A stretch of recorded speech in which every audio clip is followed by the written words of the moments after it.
እንኳን እግዚአብሔር አምላክ አተረፋችሁ። እውነት እንኳን እግዚአብሔር አምላክ አተረፋችሁ። እንደዚህ አይነት ሪስክ እንዴት እናንተ ምንድን ነው የሚባለው? የሆነ አባባል ነበረ ተረሳኝ። ለምን ግን ትችላላችሁ። እዚህ ደግሞ ጽጌ በተለይ ያንቺ ይሄ ነገር ላንቺ አዲስ አይደለም። ግን እንዴት ሆኖ ነው የሰመጣችሁት? እንዴት ሰመጥሽ? በእናትሽ የኔ ፍቅር ጽጌዬ፣ የኔ ውድ የሆንሽ ልጅ እንኳን እግዚአብሔር አዳነሽ። እውነት እንኳን እግዚአብሔር አምላክ አዳነሽ። ደግሜ ደጋግሜ ነው የምለው ዳንዬ፣ ጽጌ፣ በስመ አብ እንኳን እግዚአብሔር አምላክ አዳናችሁ፣ እንኳን አተረፋችሁ ልላችሁ ነው እንዴ። በስመ አብ በጣም ነው የደነገጥኩት። እኔ እግዚአብሔርን አላመንኩም ነበረ እንደዚህ ሲባል። እንዴ በስመ አብ ቪዲዮን ሳይ ነው እንትን ያልኩት።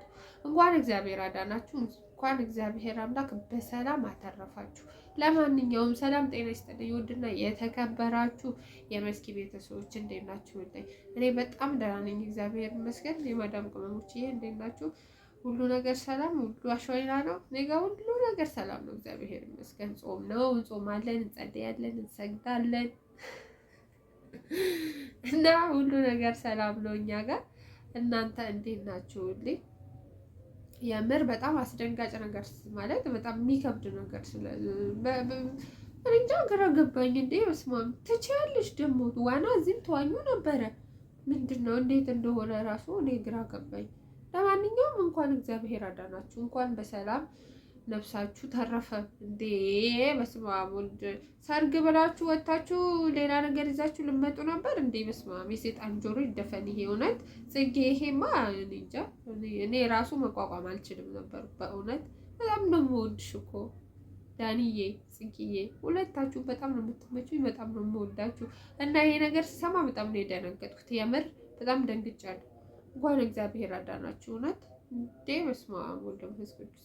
ለማንኛውም እንዴት ሆነ እንዴት ተፈጠረ ምናምን እኔ እንጃ ማለቴ ግር የሚያስብል ነገር ነው። ግን ብቻ እንኳን እናንተ ተረፋችሁ፣ እንኳን እግዚአብሔር በሰላም አተረፋችሁ። አይ እግዚአብሔር አምላክ ውስጥሽን አይቶ ነው የኔ ፍቅር የሆንሽ ልጅ ስለሆንሽ በቃ እግዚአብሔር ውስጥሽ አይቶ ነው ያዳንሽ። በእውነት እንዴ ፍታት እንኳን በሌለበት ሰዓት ሌላ ነገር ተፈጥሮ በጣም ከባድ ነበር። የእውነት ከባድ ነበር። በስመ አብ ወልድ እንኳን እግዚአብሔር አዳናችሁ። የምር እኔ ደግሜ ረጋግሜ ነው ደጋገምሽው ምናምን እንዳትሉኝ፣ ለማሽቃበጥ ምናምንም አይደለም። የምር በጣም ነው የምወዳችሁ ሁለታችሁም፣ ዳኒም ጽጌም ለእኔ አንደኛ ናችሁ። በጣም ነው የምወዳችሁ እና እንኳን እግዚአብሔር አዳናችሁ። እኔ አስሬም ብላችሁ ምንም እንትን አይለኝም። የምር እንዴ በስመ አብ ወወልድ ወመንፈስ ቅዱስ።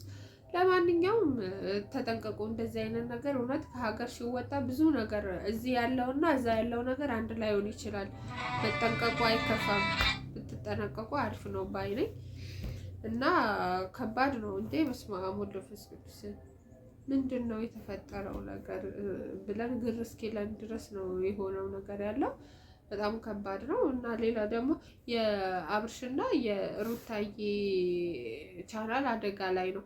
ሰው ግን ምንድን ነው ዝም ብለን ነው በቃ እኛ የምናወራዋ እንዴ በስመ አብ። አሁን ቻናላቸው ዋርኒንግ ላይ ይሁን አይሁን ገብቶ ማለት እንትን ብሎ ያየው ሰው አለ? እስቲ ካያችሁ በማርያም ኮሜንት ላይ ምናምን ጻፉልኝ። እውነቴን እኮ ነው። ያየ ሰው አለ ነው ወይስ ገና ቪዲዮ የነሱን ያው የፕሮግራማቸው ቪዲዮ ስላለቀቁ ነው አሁን እንደዚህ አይነት ማአት እንደዚህ አይነት ሟርት ተራታ ሟርቱባቸው ይኖሩበት ልጆቹ? በስመ አብ ወወልድ ወመንፈስ ቅዱስ። ምንድነው ግን ሰው ከተንኮል መቼም ማንጸዳ። የምር እኔ ግን የፈለገ ማንም ምንም እንትን ቢልክባቸው ማለት በዚህ ደረጃ በዚህ ፍጥነት የእነሱ ቻናል ዋርኒንግ ውስጥ ገባ ተብሎ የሚያምን አለ ብዬ እኔ እንጃ። እኔም አላምንም። እኔ አላቅም ብቻ ነው። እኔ የተሳሳተ ግንዛቤ ካለኝ አላቅም። ግን ብቻ እባካችሁ ጾም ነው። ኧረ በስመ አብ ወልድ ጾም እኮ ነው አሁን። እግዚአብሔርን ጾም ነው አሁን። በዚህ ሰዓት እኮ ተንኮል ምናምን እኮ ምንም የሚሰራበት ሰዓት አይደለም። ወደ ፈጣሪያችን በቃ ፈጣሪ ሆይ ብለን ወደ ፈጣሪያችን እንትን የምንልበት ሰዓት ነው እንጂ አሁን እንደዚህ አይነት ሟርት በኢየሱስ ስም ኧረ በስመ አብ ወወልድ ወመንፈስ ቅዱስ። እውነት ታይቶ ነው ወይስ? እኔ ይሄን ብቻ ጻፉልኝ በማርያም በእግዚአብሔር እላቸዋለሁ። የምሬን እኮ ነው።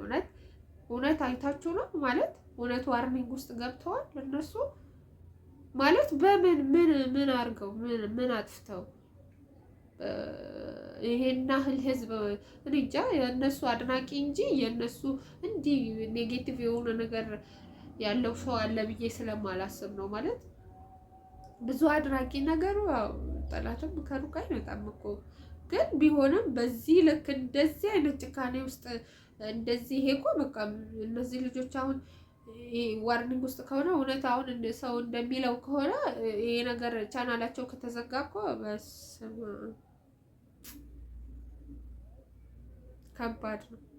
የምር ከባድ ነው። ፈጣሪ ማያሳየን እንደዚህ አይነት ነገር ፈጣሪ ማያርግባቸው። ለነገሩ ፈጣሪ እኮ መጥፎ ነገር አያደርግም። ሰይጣን ነው መጥፎ ነገር የሚያደርገው እንጂ ፈጣሪ እንትን አያደርግም፣ መጥፎ ነገር አያደርግም። ግን ለበጎ ነው በቃ ማለት ነው። እንግዲህ ግን እኔ አሁንም ቢሆን አምኜ አይደለም ማለት ይሄ ነገር አዎ ልክ ነው ማለት አይደለም። ግን ምናልባት ከሆነም እግዚአብሔር አምላክ ከእንደዚህ አይነት አደጋ ይጠብቃቸው። እርግጠኛ ነኝ ብዙ አድናቂዎች ስላሉ ያን ነገር እንትን ማድረግ ይቻላል ብዬ አስባለሁ። ቢዘጋም ነገ ሌላ እንትን ቢከፍቱ ከአንዳንድ ወዲያውኑ እንትን ብለው ሞኒ ሆነው እንትን ማለት ግን እዚህ ደረጃ የሚያደርስ ነገር አለ ብዬ አላምንም። ምን እንጃ እኔ እንደማስበው ከሆነ በእርግጥ በሰሞኑ በተፈጠረው ነገር ብዙ ኮሽታ ነበረ፣ ብዙ እንትን ነበረ፣ ብዙ አድናቂ እንዳላቸውም ብዙም ደግሞ የእነሱ ተቃራኒ የሆነ ሰው እንዳለ አውቃለሁ። ማለት አውቃለሁም ብቻ ሳይሆን ያው በምናየው ነገር ብዙ ቪዲዮዎች እየተቀባበሉ ነበረ በእነሱ እንትን ያ ነገርም በእርግጥ ይሄ እንትን ሊል ይችላል። ግን የፈለገ ቢሆን ግን በዚህ ደረጃ ሰው ይጨክንባቸዋል ብዬ አላስብም። ምንም እንኳ ሰይጣናዊ ሀሳብ እንኳ የሚያስብ ሰው ቢኖር በዚህ ደረጃ ጨክኖ እንደዚህ አይነት ነገር ያደርግባቸዋል ብዬ ስለማላስብ ነው። ማለት ምናልባት እኔ የእነሱ እንትን ስለሆንኩ የእነሱ አድናቂ ስለሆንኩኝ ሰው እንትን ይላቸዋል ብዬ ስለማላስብ ሊሆን ይችላል። ግን ከሆነም እንኳ እባካችሁ እባካችሁ እባካችሁ የምር እነዚህ ልጆች ማለት እንደዚህ የሚያደራርስ ነገር ምንም ተፈጠረ ነገር ያደረጉት ነገር የለም ብዬ ስለማስብ ነው። እና ከባድ ነው ብቻ ይሄ ነገር ከባድ ነው። እባካችሁ እባካችሁ እባካችሁ ነው የምለው። እውነት ይሄ ነገር ከሆነ እንትን በሏቸው ማለት በቻልነው አቅም እንትን ብለን ከእንደዚህ አይነት ከዚህ ከዋርኒንግ እንዲወጡ ማድረግ ነው ያለብን እንጂ ነገሮችን ማባባስ እሰይ ምናምን እንዲህ በጣም ብዙ እንትን ሰምቻለሁ። እሰይ የሚል አለ ምናምን ለምን እንደ ይስማሙ ሲጀመር በሰው ስቃይ በሰው እንትን የሚደሰት ሰይጣን እኮ ነው። እውነት ኢየሱስ ክርስቶስ ኧረ በእናታችሁ ምን ሆናችሁ ነው?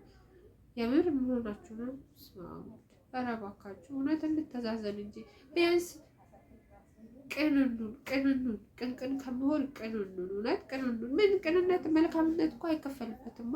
ለሰው ልጅ እኛ መልካም ብንሆን ምን ችግር አለ? ለማንኛውም እግዚአብሔር አምላክ ከእንደዚህ አይነት አደጋ ይጠብቃችሁ። ዳኒና ጽጌ እንኳን እግዚአብሔር አምላክ በሰላም ነፍሳችሁ በሰላም አዳናችሁ በሰላም ብቻ። እኔ እውነት ለእናንተ ምን መናገር እንዳለብኝ ራሱ ምን ማለት እንዳለብኝ ራሱ ግራ ገብቶኝ መናገር ራሱ ምን እንደምናገር ራሱ ግራ ገባኝ። አያችሁ እንዴት እንደማደበላለቀ ስማሙ እንደምስቅዱስ የምሬ ነው ማለት ከመደንገጤም የተነሳ ሊሆን ይችላል። ግን ምንድነው ችግሩ? ያው አለመረጋጋትም ያው እንትንም ሁሉም ነገር አዲስ ስለሚሆንብን እንትን ግን እንዲህ እንትን ያልሽ ብዬ አላስብም። ጽጌ ያራዳ ልጅ ጭሷ አንቺ ይሄ ነገር ላንቺ የትም ብትሄጂ እንጃ እንትን ያልሽ ብዬ ስለማላስብ ነው ውዴ። ለማንኛውም ሁላችሁ እግዚአብሔር አምላክ ይጠብቃችሁ። እግዚአብሔር አምላክ ከክፉ ነገር ሁሉ ይጠብቃችሁ። በጣም እወዳችኋለሁ፣ በጣም አከብራችኋለሁ። በሰላም ደግሞ ወደ እናት ሀገራችሁ እንድትመለሱ መልካም ምኞቴ ነው። በጣም እጅግ በጣም እወዳችኋለሁ።